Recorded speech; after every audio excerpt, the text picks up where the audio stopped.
Hello दोस्तों, 7वें episode की शुरुआत होती है। इनोरी अपनी मेड पर जादू कर रहा होता है और वो उससे पूछता है कि बताओ तुमने अंदरूनी कपड़े कौन से रंग के पहने हुए हैं। तभी वो कहती है काले रंग के। और इसके बाद इनोरी सोचता है कि क्या मैं उच्च तरीके के संवहन का इस्तेमाल कर सकता हूँ, लेकिन फिर वो सोचता है कि अभी ये बहुत ज़्यादा हो जाएगा। फिर वो सोचता है कि मुझे बुलावे के दौरान कई सारे सर्कस और दिखे थे, क्या मैं उनका इस्तेमाल कर सकता हूँ। तभी वो पीले रंग का सर्कल खोलने लगता है और वो खुल भी जाता है। फिर वो देखता है कि वो महल के जंगल वाले इलाके में होता है और वो कहता है कि हाँ, ये काम हो गया। फिर वो कहता है कि मुझे बस लाल आँख से उस सर्कल को याद करना होता है और उसके बाद पीली आँख उस सर्कल को खोल देती है। वाह, ये तो आसान है।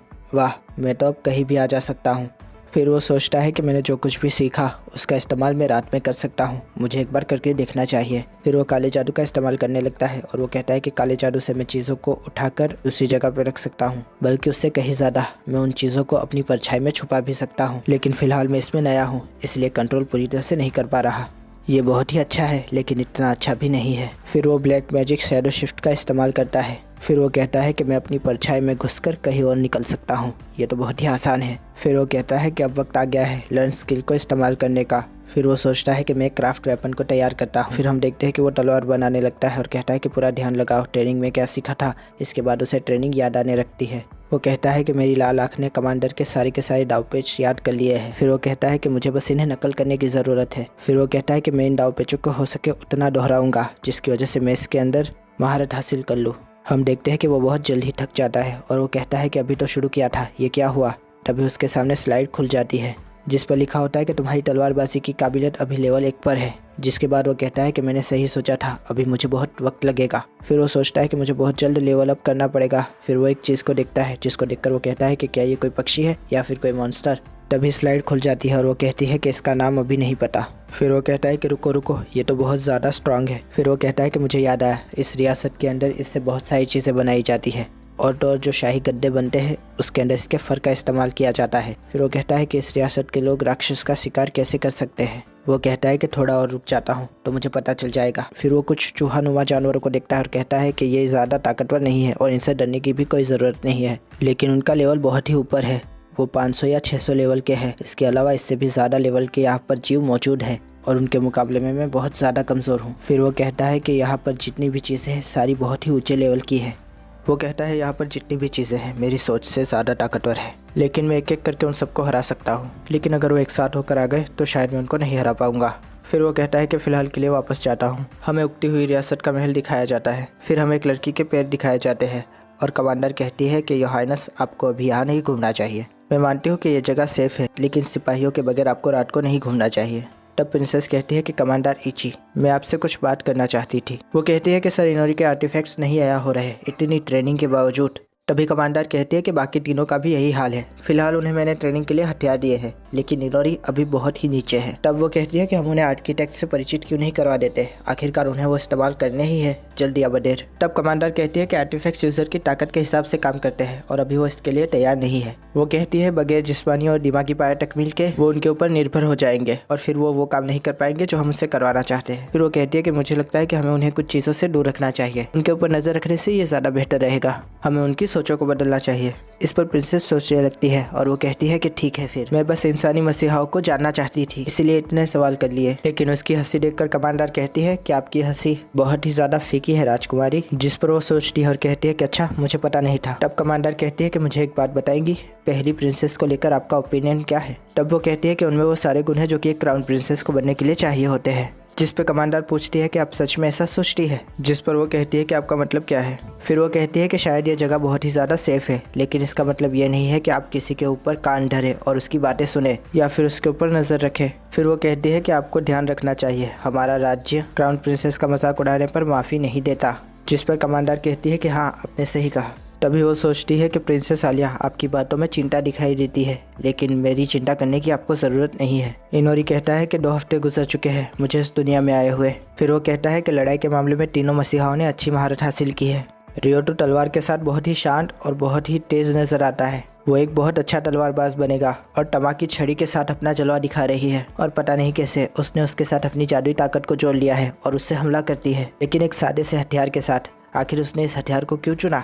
और आउई तीरंदाजी में आगे बढ़ रही है। आमतौर पर तीरंदाजों को रक्षा की ज़रूरत होती है जब वो निशाना लगाते हैं, लेकिन आउई को उसकी ज़रूरत नहीं है क्योंकि वो खुद ही एक रक्षा कवच बना लेती है। फिर वो कहता है कि इसका मतलब है रियोटू आमने सामने की लड़ाई में कमाल करेगा, तमाकी रेंज अटैक में अपने जलवे बिखेरेगी और आउई दूर से निशाना लगाकर उनके छक्के छुड़ा देगी। मुझे लगता है कि ये बहुत अच्छा रहेगा। और रहा सवाल मेरा, तो मेरी स्ट्रेंथ ट्रेनिंग तो 3 दिन पहले ही स्टार्ट हुई है और मुझे लगता है कि मेरी यही ट्रेनिंग जारी रहेगी कि हथियार को किस तरह से फेंकते हैं। पता नहीं मैं खुद को कब स्थिर कर पाऊंगा जिससे कि हथियार फेंकने में स्टेबिलिटी आए। वो मुझे एक बटलर बनाना चाहते हैं जो कि छुप के उन लोगों की मदद करेगा, लेकिन इसका मतलब ये हरगिज नहीं है कि मैं अपनी ताकत को लेवल अप नहीं कर सकता। फिर वो जंगल में आकर अभ्यास शुरू कर देता है। वो कहता है कि मैं अपने वेपन्स को कंट्रोल कर सकता हूँ और जिस दिशा में चाहे मोड़ सकता हूँ। फिर वो कहता है थोड़ा और। फिर वो कहता है कि अब छोड़ देते हैं। चाकू एक पेड़ पर जाकर लगता है और वो कहता है कि ये इतना बुरा भी नहीं है, मुझे और थोड़ी कोशिश करनी चाहिए। फिर वो सोचता है कि सूरज जल्दी ही उग जाएगा, इतना अजीब है, जब तक मैं लेवल अप करूंगा तब तक चांद चला जाएगा। फिर वो कहता है कि मुझे अपने आप को बेहतर करने में फोकस करना चाहिए। फिर वो शेडो शिफ्ट करता है और कहता है लेवलिंग अप करने का टाइम आ गया है। और फिर हमें वही परिंदा दिखाया जाता है। वो कुछ खा रहा होता है, लेकिन तभी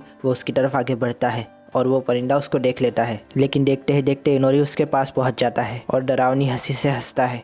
फिर वो कहता है कि वक्त आ चुका है कि जब मैं काले जादू से माना का उपयोग कर क्राफ्ट वेपन के हथियार से खुद को लेवल अप करूँ। वो इसको नाम देता है एम्ब्रल वेव।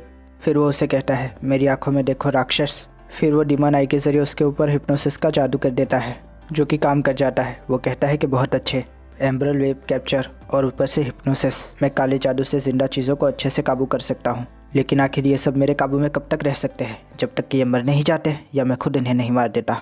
देखते ही देखते वो उस परिंदे की जान ले लेता है और फिर वो उसे अपनी परछाई में छुपा लेता है। फिर वो कहता है तजुर्बा कामयाब हुआ। फिर वो कहता है मुझे यहाँ पर कोई नहीं ढूंढ पाएगा, मैं आराम से अपना काम कर सकता हूँ और यही सही मौका है अपने लेवल को अप करने का। और हम देखते हैं कि उस जीव का खून पीकर वो लेवल अप हो जाता है। फिर वो वापस एक और जगह पे जाता है जहाँ एक जानवर सो रहा होता है। वो उसे देखकर कहता है कि ये बड़ा अजीब लग रहा है, लेकिन बड़ा है तो अच्छा है। वो कहता है कि मुझे ये तजुर्बा करते रहना चाहिए जब तक कि ये काम कर रहा है। फिर हम देखते हैं कि सुबह हो जाती है। वो बिस्तर पे पड़ा हुआ होता है और कहता है कि छोटा सा ही ब्रेक मिलता है मुझे और ये मेरी रोज़ की रूटीन बन चुकी है। तभी वहाँ पर मुलाजमा आ जाती है। वो कहती है कि सुबह खैर इनोरी, उठने का वक्त हो चुका है। वो कहता है कि हिप्नोसिस के कुछ रूल होते हैं, मैं नाला को हर वक्त हिप्नोटाइज नहीं रख सकता। मैं उसे तभी हिप्नोटाइज करता हूँ जब ज़रूरत होती है या फिर मैं बाहर होता हूँ।